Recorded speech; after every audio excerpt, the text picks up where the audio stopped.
Hey guys, it's Andre from the High Performance Academy. We're here with Ryan from Wire, and we're here to talk about this 2014 Lexus that Ryan's wired for Evasive Motorsport. Now, Ryan, can you start by telling us what's the engine that's in this car now?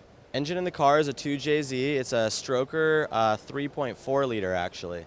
Okay, so when you're doing an engine swap like this and you're wiring for it, there's obviously, you're changing pretty much everything. What ECU are you running? AEM Infinity on this one. Those guys work with AEM a lot, so they chose AEM for the job.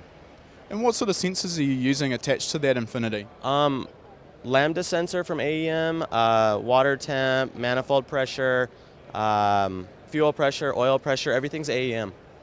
So it was easy to just use that in conjunction because they're all the same stuff. So easy protocol and between the two. When you're wiring a car like this, do you make provision or allowance for the addition of other sensors in the future? Yeah, on this car we actually did a exhaust back pressure sensor, and it's not hooked up right now, but it probably will be in the future once they kind of get to that point and want to do a little bit more tuning on it. Is that something you would normally do in most of your wiring, add allowance for additional sensors in case the customer changes their mind or needs additional sensors? Yeah, we've been starting to do that a lot more. A lot of like expansion and auxiliary connectors just kind of hidden in the harness, easy to extend to, and you could just kind of take like a Deutsch connector and make a run to add some auxiliary stuff, whether it be switches on the inside and maybe pressure sensors on the outside. Now, it really pays with these mil-spec looms to think ahead, because basically once you've terminated and shrunk that loom, you can't really modify it, correct? Yep, once the heat shrink is done, it's really hard to go back. Can't really go backward. Okay, so let's talk a little bit about mil-spec looms. Can you tell us what materials you've chosen for this loom? Okay, on this car we've done Raycam heat shrink, which is like very kind of like the industry standard right now. We did, to kind of keep prices down, I didn't use all the like Raycam strain relief boots, but we did use adhesive heat shrink, proper wire technique, twisted Tefcel wire. So it's all the really badass stuff, but it's maybe not the highest dollar because we kind of do things with budget allowance, right? Sure. So to the guys on the street, the products you're using, say the Raycam DR25 sheath, what sort of advantages does that offer in terms of comparison maybe to the expandable braid we also see? Right, yeah, expandable braid is kind of on the cheaper end. Raycam's really a big step up. Heat, it has a mil spec rating, which kind of like certifies it and like, good for off-road use, for motorsports, for military, because that's really what the mil stands for. So yeah, it's a great loom for that. Heat, oil, everything is just a good barrier against it, so it works really well. Now I noticed with this car as well, you've got the AEM Infinity mounted out in the engine bay. Yeah. When you're making a loom for an engine bay mounted ECU, does that give you any more difficulty, anything else you need to take into account?